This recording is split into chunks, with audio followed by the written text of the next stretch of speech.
Hello मेरे प्रिय विद्यार्थियों, आज हम बात करने जा रहे हैं कॉन्सेप्ट नंबर 26 की। और कॉन्सेप्ट नंबर 26 में मैं आपको बताऊंगा बच्चों कि एक जो रेक्टेंगल होता है जिसको हम बोलते हैं आयत, उसके यदि मध्य बिंदुओं को मिलाएं, हम मिड पॉइंट को मिलाएं आपस में, तो कौन सी शेप होगी? क्या वो स्क्वायर होगी या वो रोम्बस होगी? एक बार जानिए और इसका डेरिवेशन सीखिए बच्चों। ध्यान देना, मेरे कहने का मतलब ये है बच्चों, पी क्यू आर एस एक रेक्टेंगल है जिसको हम आयत बोल रहे हैं। और मैंने इसके जो मिड पॉइंट है, इस वाली साइड का, इस वाली साइड का, इस वाली साइड, ये चारों साइडों के मिड पॉइंट मैंने आपस में मिला दिए हैं। मेरा कहने का मतलब ये है बच्चों कि ये जो अंदर जो शेप बन रही है डॉटेड लाइन से मैंने लिखी है, वो कैसी है? स्क्वायर है या रोम्बस है? आइए एक बार समझे बच्चों कॉन्सेप्ट।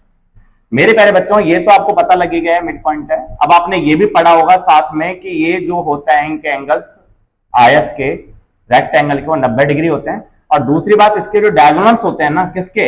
आयत के बच्चों, रेक्टेंगल के, वो डायगोनल्स क्या होते हैं? सेम होते हैं। मैं इसको डार्क लाइन से दिखाता हूं जिससे आप समझ जाए।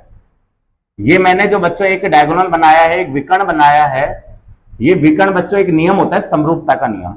यदि एक त्रिभुज में मिड पॉइंट से मिली या मिड पॉइंट से मिलाकर जो मैंने लाइन बनाई है, वो इस त्रिभुज में तीसरी लाइन के क्या होती है बच्चों? पैरेलल होती है, साथ में आधी होती है।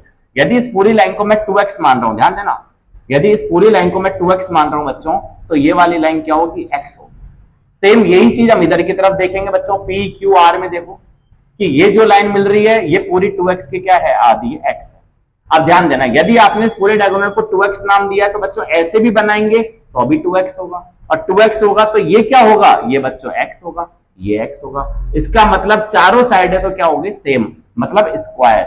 लेकिन बच्चों ध्यान देना, स्क्वायर के जो डायगोनल्स होते हैं ना, वो भी बराबर होते हैं। लेकिन जब इसके हम डायगोनल्स बनाएंगे ना, यदि आप समझदार बच्चे ध्यान दें, तो बच्चों दो पैरेलल लाइन के बीच में एक पैरेलल लाइन खींचूंगा तो ये भी लाइन क्या होगी? पैरेलल ही होगी। तो ये साइड बी है तो ये साइड भी मेरी क्या हो गई बच्चों? बी हो गई। सेम ऐसे ही एल है बच्चों ये, और ये मैं मिलाऊंगा इस पूरी को, तो ये भी क्या होगी बच्चों? एल होगी। अब आप मेरी बात समझ गए होंगे कि डायगोनल्स तो सेम नहीं है, लेकिन चारों साइडें सेम है, तो बच्चों ये स्क्वायर नहीं, क्या है ये? रोम्बस, समचतुर्भुज है। तो मेरे प्यारे बच्चों, आज का कॉन्सेप्ट इतना ही था। अब हम बात करेंगे आपसे कॉन्सेप्ट नंबर 27।